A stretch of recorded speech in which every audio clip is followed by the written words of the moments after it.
नमस्कार दोस्तों, राधे राधे, जय श्री कृष्णा। मैं मोमिता स्वागत करती हूँ आप सबको मेरे यूट्यूब चैनल नॉलेज मोमिता में। आज माघी गणेश जयंती है, तो सबसे पहले आप सबको माघी गणेश जयंती का हार्दिक शुभकामनाएं। माघी गणेश जयंती का वीडियो 2 दिन पहले ही मैंने अपने चैनल पर डाल दिए थे, तो जिन्होंने नहीं देखा हो वो मेरे चैनल में जाकर माघी गणेश जयंती का वीडियो देख सकते हैं। आज मैं आप सबके साथ माघ मास महात्म्य की 18वें अध्याय की कथा शेयर करूंगी, तो ये जानने के लिए मेरे साथ वीडियो में अंत तक जरूर बने रहेगा। तो चलिए शुरू करते हैं।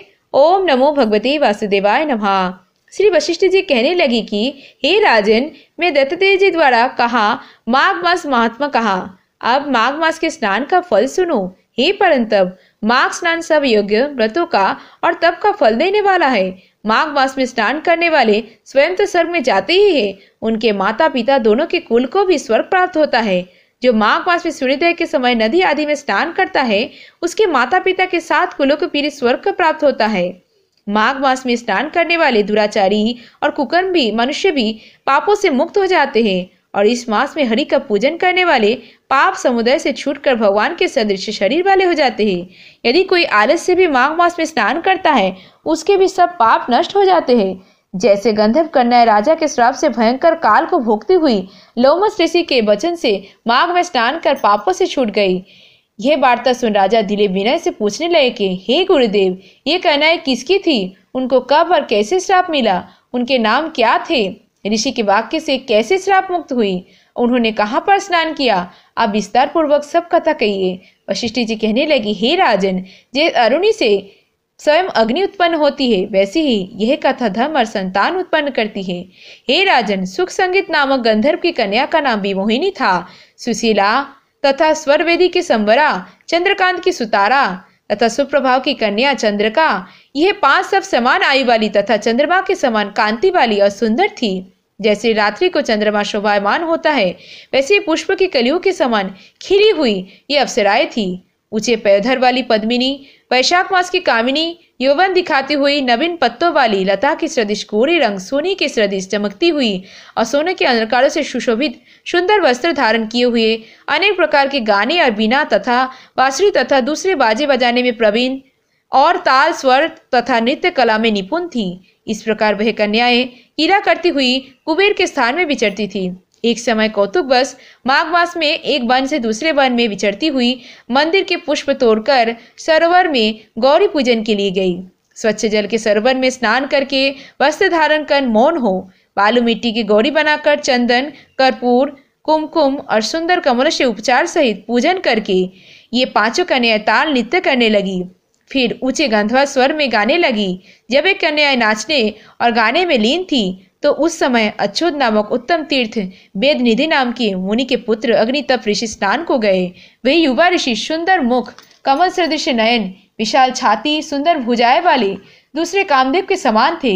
शिखा सहित दंड लिए मृग चर्म ओढ़े यज्ञ पवित्र धारण किए हुए थे।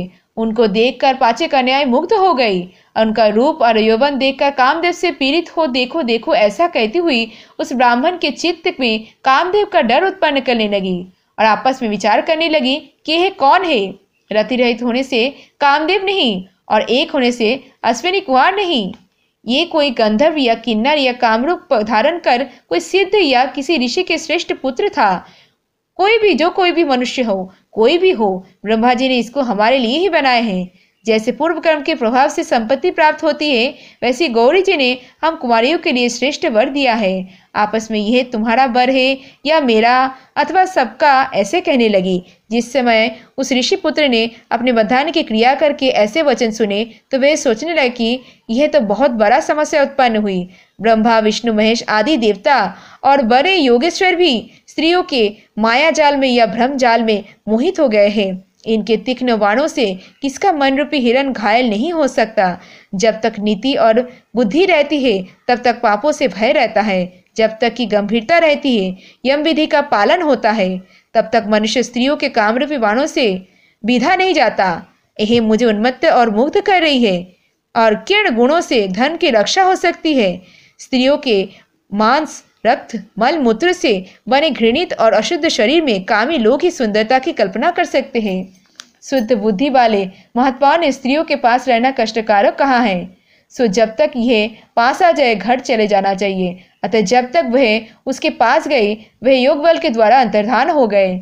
ऋषिपुत्र के ऐसे अद्भुत कर्म को देखकर वह चकित होकर और डर गई और चारों ओर देखने लगी और आपस में कहने लगी कि यह क्या था, कौन सा इंद्रजाल था जो देखते ही देखते विलीन हो गया।